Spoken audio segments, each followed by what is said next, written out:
every youth needs that traditional guidance in their upbringing. It just teaches them to be stronger. My mom and I actually do quite a lot of traditional activities together. She taught me how to fish, hunt, berry pick, and it actually keeps me very grounded. If we are putting our time and effort into making sure that we are fostering leadership within our young people, we're fostering a brighter future. We know that our elders are slowly leaving us, and if we don't learn our traditional culture, what are we then? The toughest thing they have to do is just trying to really do well and succeed so that they can go out into the world when they're done to really do whatever they want.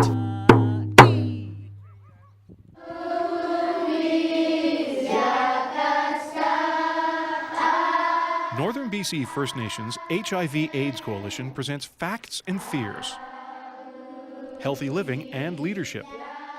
I always recommend to young people to find something they like and some passion so that they can kind of try to better themselves, and it keeps them having a goal. Like for me, I wanted to be a doctor, so I just use that as my end goal, and I'm going to have to go through a lot of some traditional people would say suffering, through a lot of hard work and lack of sleep sometimes. My mother used to say, Todd, you can do whatever you want to be as long as you work hard at it. So I think those kind of supports and people like my mom were very instrumental in trying to allow me to do something like this. I love to promote healthy living and nutrition and fitness within youth. And then I cut it all up and then we laid out.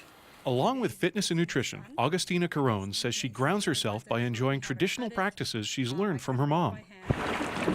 And she's working hard to achieve her own goals through this solid foundation and healthy lifestyle.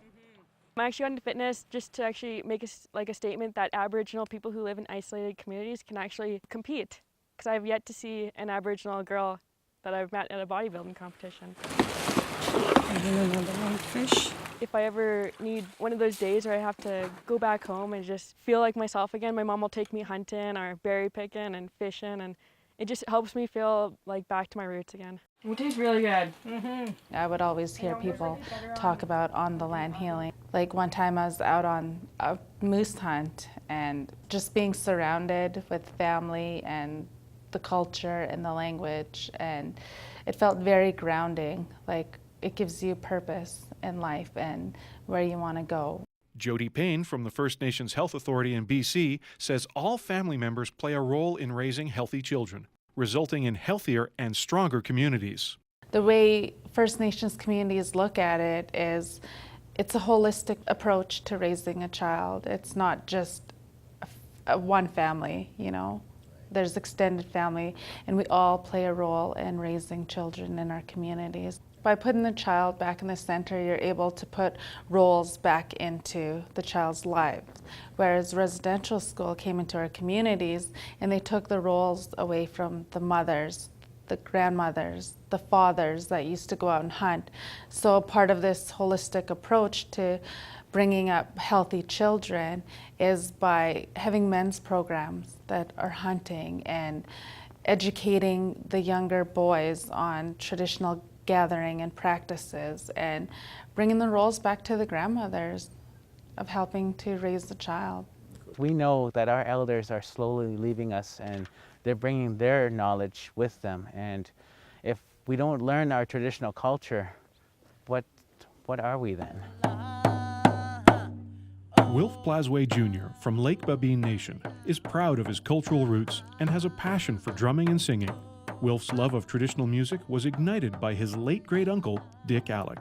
When I was a small little boy, I had my little drum at a headstone potlatch, and he was drumming away, and I went up to him and my great-uncle, Dennis Alec, that was his older brother. I went up to them when they were drumming in the center, and I get to hit their drum with their drumsticks, and it was just an inspiring thing. Sometimes I always go for walks, and I bring my drum too, and I always sing into the woods, and I sing my heart out, and it's just motivating, and I really love it. We need to try to build up our capacity and have healthier communities, and so that we can have our own self-governance and self-sustaining economies. Recently, I started learning my language through the Tahltan Language Revitalization Program, and that's a program that they have through the University of Victoria. I mean, a nation of like 4,000 or 5,000 people and have only 30 people speak the language fluently is a huge concern to me. Not everyone connects the same to their traditional culture, especially if there's a disconnect from their own community. I never grew up in my own culture. I never grew up in my own traditions. I know I'm a carrier person, yet I don't necessarily practice the traditional and cultural components of our peoples. I think that comes from like a disconnect of not actually growing up within my own community. Eric Klapatuik, originally from Bella Coola, says he identifies more as an urban Aboriginal, but has found a way to carve out his own culture within his community. I do a lot of work with the friendship centers, and especially the one here in Quesnel, and that's kind of how I identify my own culture and community. I'm good. To an extent, metaphorically and like actually truthfully, saved my life in a way. And I say that just because, you know, when I was younger, I was definitely experiencing a lot of hardships as a young person and kind of identifying with my own personal self. The Friendship Center was able to help me come to the realization that, you know, I'm a human person, there's nothing wrong with anything that I'm doing, and they kind of help support and guide me into a healthier way. Well, it starts at Susan's house, and then they're going to do a smudging ceremony there. I have a great passion and respect for friendship centers. I see the work they do and the work they've done to really help young people. And they see as youth are needing this development. Youth are the future of our leadership. So why would we not invest our time into them? I'm really happy to see new first people in their family graduate from high school, from university, first doctors and lawyers. We're seeing this big movement of people doing a lot more specialization in different sectors. You know, definitely when I think of our young people, like they're our future. And if we're instilling them with all these life skills and all these just kind of good ways of thinking, I see our future being stronger. There's a lot of ways that we can achieve this. And I think it all starts with just basic conversation with our young people.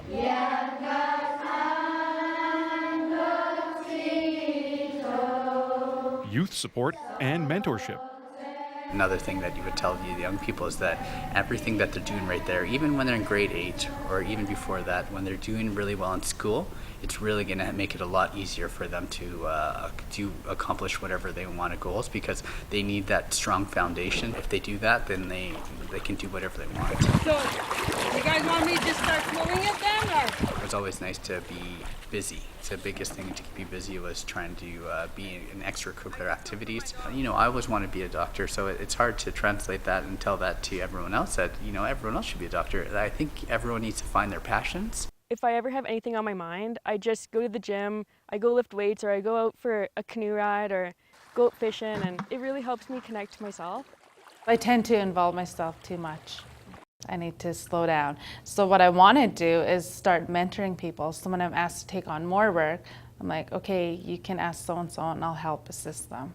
I've had many instances where I've hit that burnout stage, and even to this day, I still kind of struggle with it because I work so often. I maybe get like one day to myself a week, and all I want to do is sleep, right? As weird as it sounds, sleep is like one of the greatest medicines you can have around you.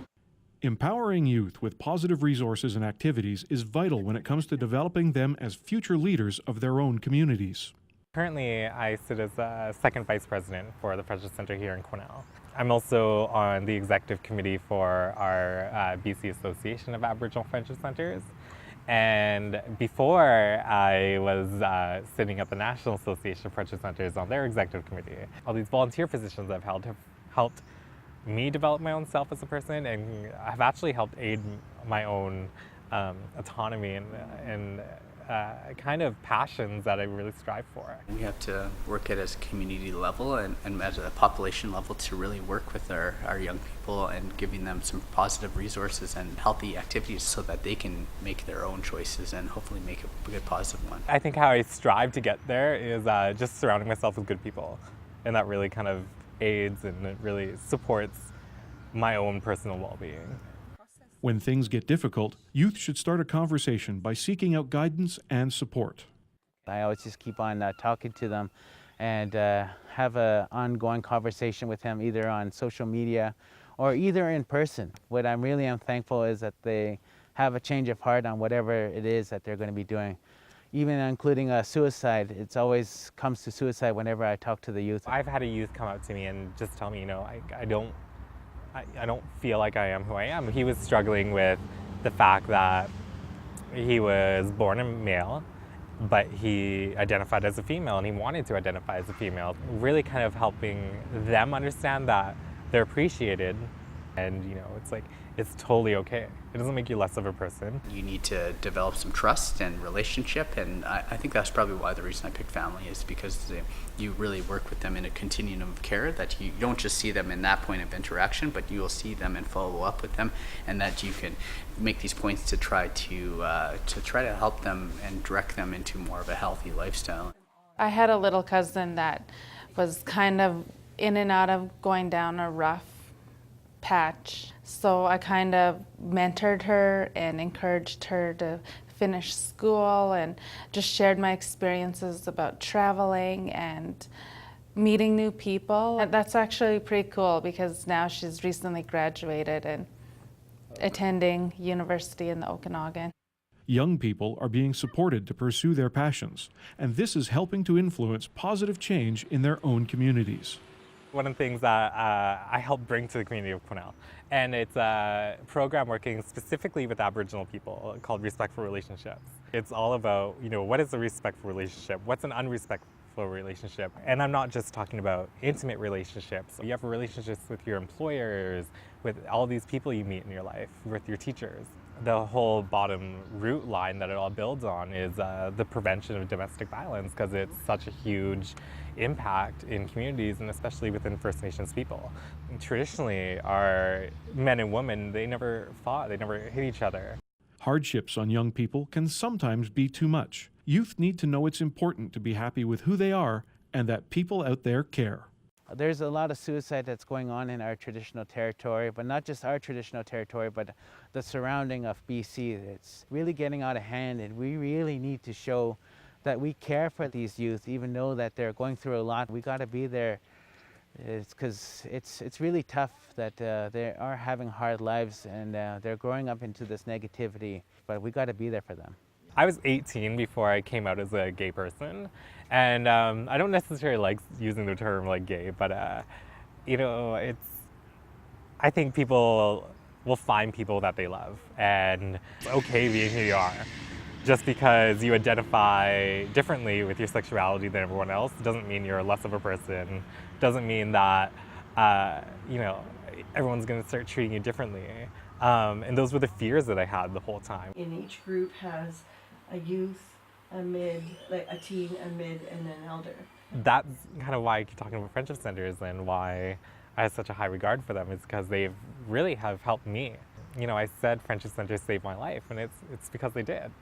You know, when I first started friendship centers, I was really like introverted, shy person, and now I have no problem speaking to like a big group of people.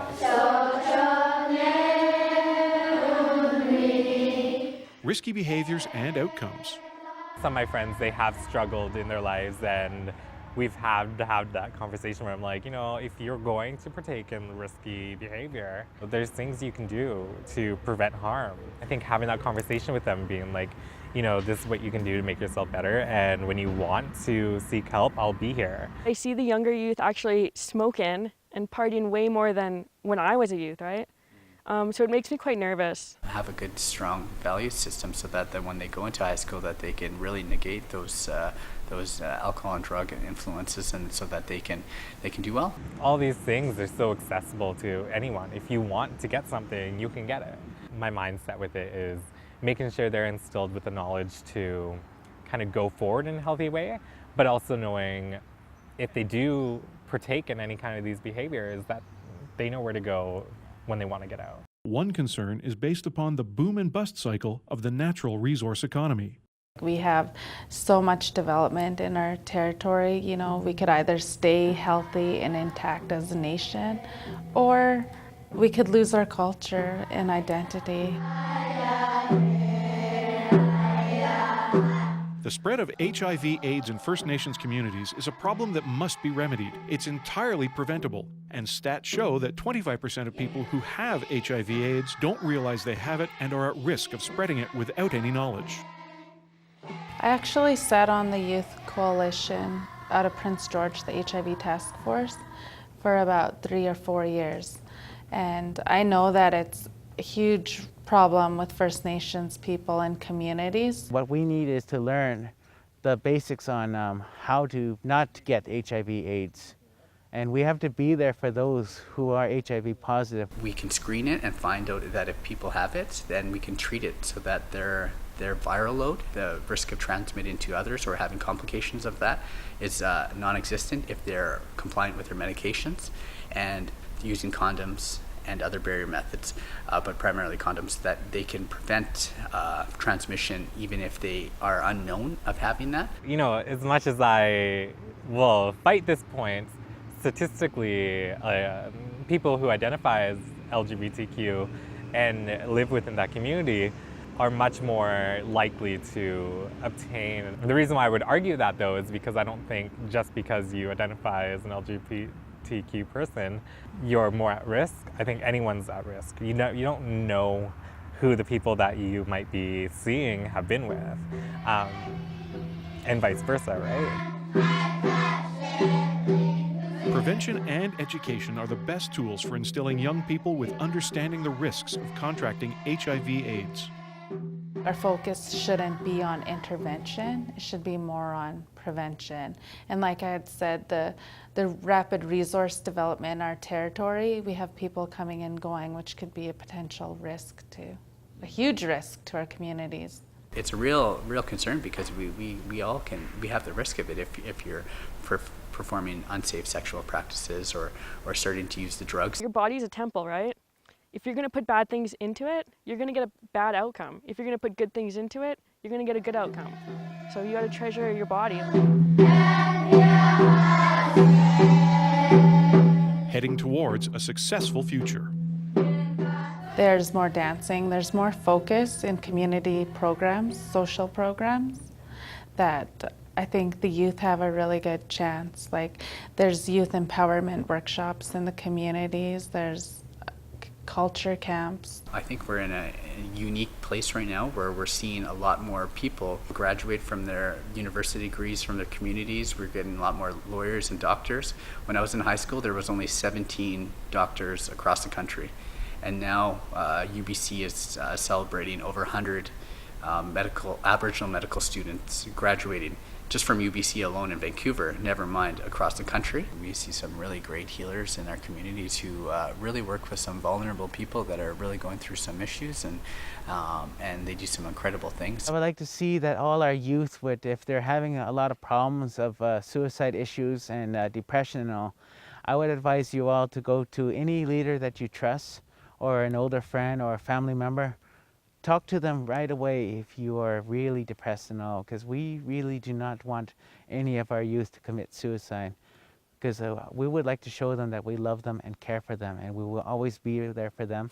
I asked a bunch of elders, I took their input. They were the ones that showed me how to cut it. I cut it all by hand, not with a machine. Cultural practices and education will always play a major role in helping to shape healthier and stronger communities.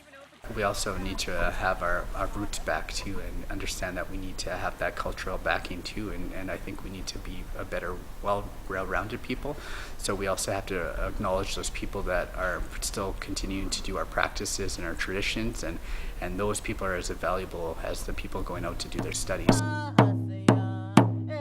There have been many successes to allow for more autonomy for First Nations and their communities. We got our own health authority here in BC.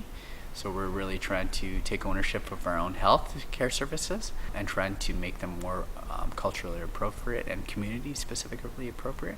We're trying to take over our own delegated Aboriginal agencies for our child welfare and really trying to make it so that they prevent them from leaving house and give more of a supportive preventative system as opposed to taking out the children and then trying to get them back. I think everybody should learn their language and take part and take a role in the revitalization. I strive for motivation. I strive to seek education in the youth, and anything that gets them moving, gets their questions answered, really.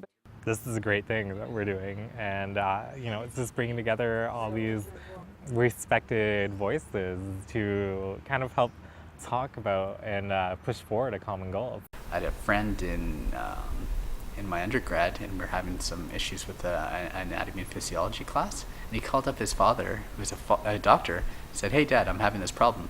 And he's just like, "Oh, this is what you do." My mind was blown because I couldn't phone my parents back home, or because they don't have that background. And it'll be nice to hopefully help out some people like that. I think we're going into a good direction. I think it really feeds into leadership and education.